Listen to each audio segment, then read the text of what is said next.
¿Qué tal, amigos? Les habla el Padre Rafael Chávez. Sean bienvenidos una vez más a su espacio de meditaciones. Hoy es sábado 19 de febrero, sexto del tiempo ordinario.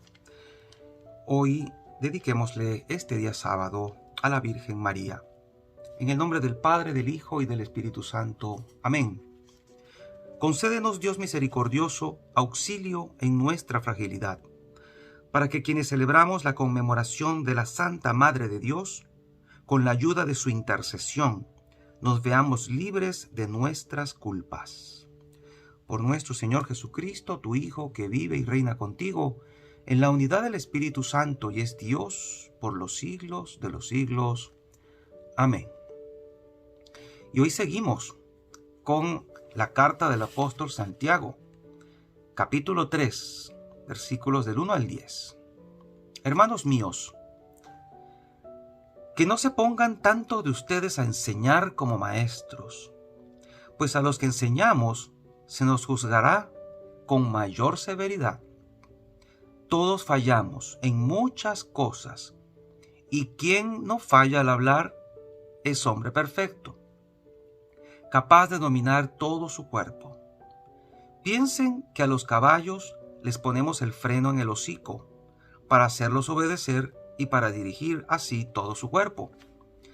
Fíjense también en los barcos, son muy grandes, los empujan vientos muy fuertes y sin embargo el piloto los dirige a su arbitrio por medio de un pequeñísimo timón. Pues lo mismo pasa con la lengua. Es un órgano muy pequeño y se cree capaz de grandes cosas. Bien saben ustedes, además, que un fuego insignificante incendia todo un bosque, pues la lengua es un fuego y encierra en sí todo un mundo de maldad.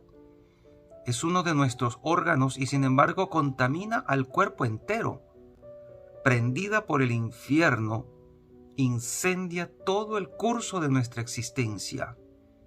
Por otra parte, toda clase de fieras y aves, de reptiles y animales marinos se pueden domar, y han sido domados por el hombre.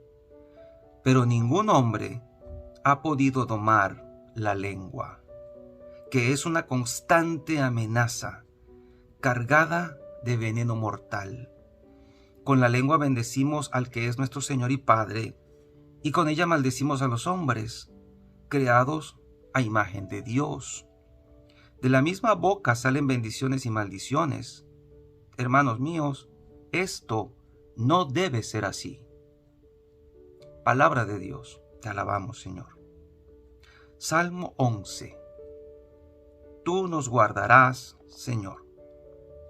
Sálvanos, Señor, que se acaban los buenos, que desaparece la lealtad entre los hombres. No hacen más que mentir a su prójimo. Hablan con labios embusteros y con doblez de corazón. Extirpe el Señor los labios embusteros y la lengua fanfarrona. De los que dicen, la lengua es nuestra fuerza, nuestros labios nos defienden. ¿Quién será nuestro amo? Las palabras del Señor son palabras auténticas, como plata limpia de ganga, refinada 7 veces. Tú nos guardarás, Señor, nos librarás para siempre de esa gente. Y el Evangelio está tomado de San Marcos, capítulo 9, versículos del 2 al 13. En aquel tiempo Jesús tomó aparte a Pedro, a Santiago y a Juan. Subió con ellos a un monte alto y se transfiguró en su presencia. Sus vestiduras se pusieron esplendorosamente blancas, con una blancura que nadie puede lograr sobre la tierra. Después se les aparecieron Elías y Moisés, conversando con Jesús. Entonces Pedro le dijo a Jesús: Maestro, qué a gusto estamos aquí. Hagamos 3 chozas, una para ti, otra para Moisés, otra para Elías. En realidad no sabía lo que decía, porque estaban asustados. Se formó una nube que los cubrió con su sombra, y de esta nube salió una voz que decía: Este es mi Hijo amado, escúchenlo. En ese momento miraron alrededor y no vieron a nadie sino a Jesús, que estaba solo con ellos. Cuando bajaban de la montaña, Jesús les mandó que no contaran a nadie lo que habían visto, hasta que el Hijo del Hombre resucitara de entre los muertos. Ellos guardaron este secreto, pero discutían entre sí qué querría decir eso de resucitar de entre los muertos. Le preguntaron a Jesús: ¿por qué dicen los escribas que primero tiene que venir Elías? Él les contestó: si fuera cierto que Elías tiene que venir primero y tiene que poner todo en orden, entonces, ¿cómo es que está escrito que el Hijo del Hombre tiene que padecer mucho y ser despreciado? Por lo demás, yo les aseguro que Elías ha venido ya y lo trataron a su antojo, como estaba escrito de él. Palabra del Señor. Gloria a ti, Señor Jesús. La lengua. Santiago sigue hablando de la lengua. Y es interesante ver cómo lo describe aquí. Lo compara con animales que se pueden domar, bestias salvajes, con un barco, pero que el hombre no ha podido domar su propia lengua. Es más, utiliza una frase muy significativa: dominada por el fuego del infierno, encendida por el fuego del infierno. ¿Y quién no ha metido la pata alguna vez hablando? La lengua nos traiciona. Incluso hasta nosotros los predicadores a veces terminamos diciendo cosas que no son, en un ambón. Cometemos errores también allí. Por eso dice Santiago: todos fallamos en muchas cosas, y quien no falla al hablar es un hombre perfecto. Y todos somos imperfectos. Hasta el más grande predicador se puede equivocar. Pero por eso hemos de decir: ya no predico más, me callo, ya no sigo, porque haya cometido alguna equivocación cuando predico. Es más, aquí incluso en las meditaciones puedo terminar diciendo alguna cosa que no sea exactamente correcta según la sana doctrina.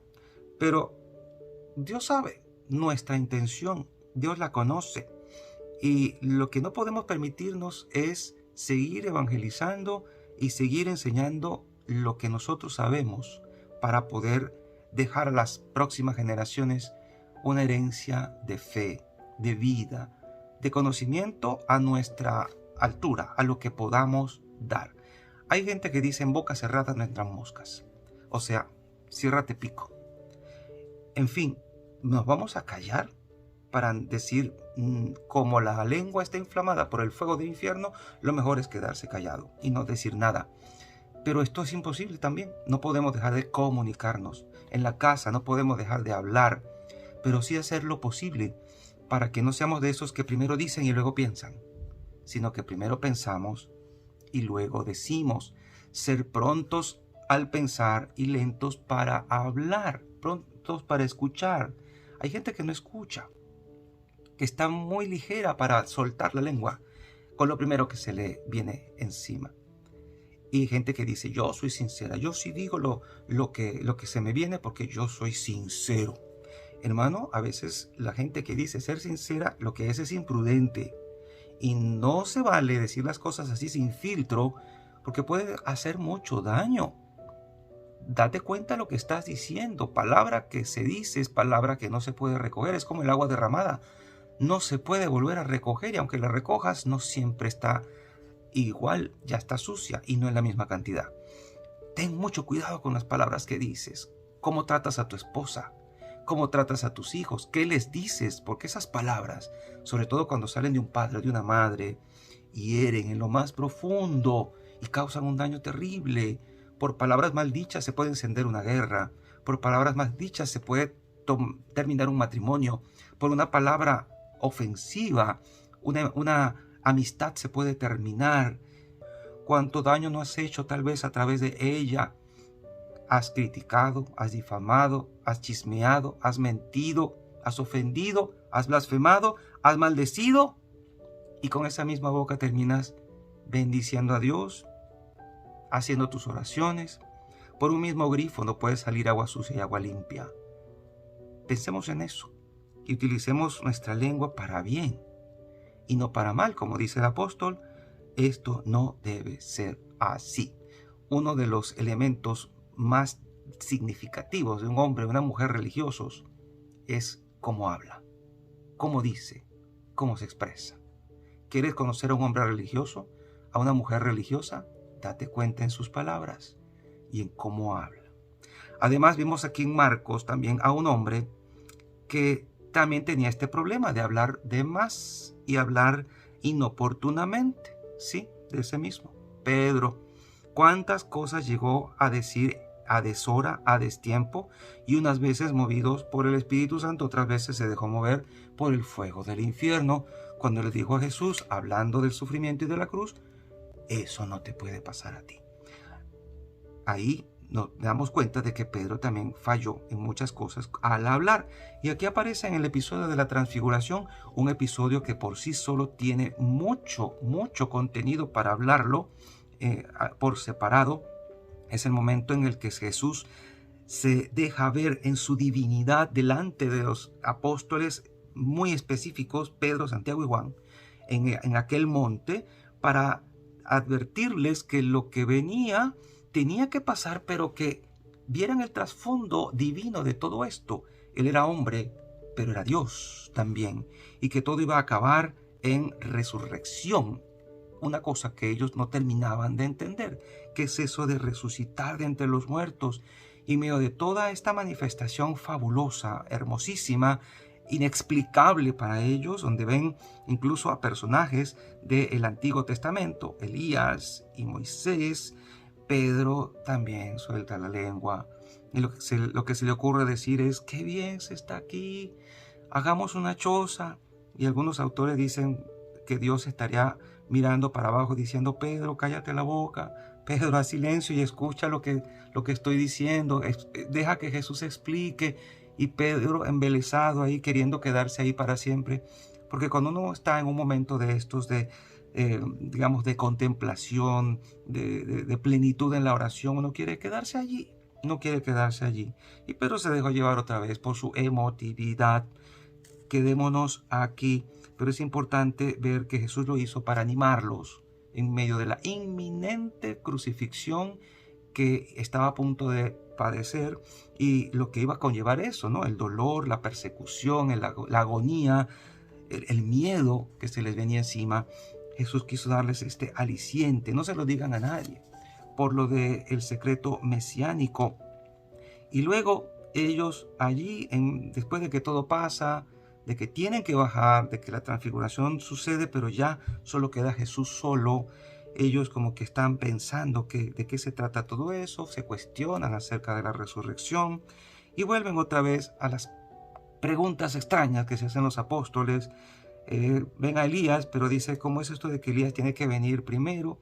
Recordemos lo confundido que estaban los judíos con las escrituras y con la interpretación de las escrituras.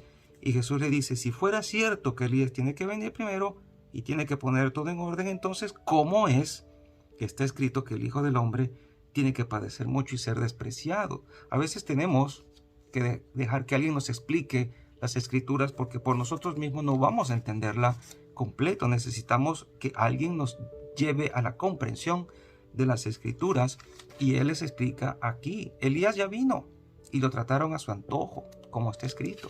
Entonces Jesús les empieza a explicar con paciencia acerca de la realidad humana, dolorosa, de lo que iba a venir.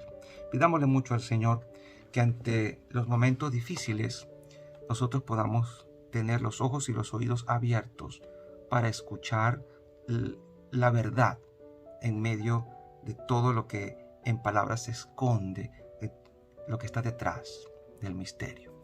Y la bendición de Dios Todopoderoso, Padre, Hijo y Espíritu Santo, descienda sobre cada uno de ustedes y les acompañe siempre. Y seguiremos en contacto, si Dios lo permite, a través de este canal. Chao, chao.